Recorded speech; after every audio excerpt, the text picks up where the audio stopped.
galera, hoje eu vou ensinar vocês como tirar um ícone do lixeiro.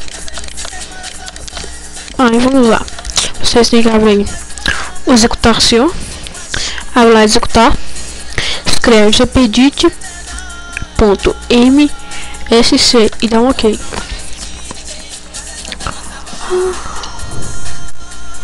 Espera carregar aqui, clica aqui configurações do usuário e clica aqui modelos administrativos, dando 2 cliques, clica mais trabalho, 2 cliques e depois aqui remover o ícone da lixeira, dá de trabalho, dá 2 cliques. Vai estar não configurado, você coloca habilitado, dá aplicar e ok. E é isso, não vai mudar na hora, só se quando você iniciar o computador vai mudar. Vou tirar já o ícone da lixeira. O meu não tirou ainda porque eu não iniciei o computador ainda. E é isso aí, quem gostou dê um like, favorite, obrigado, fui.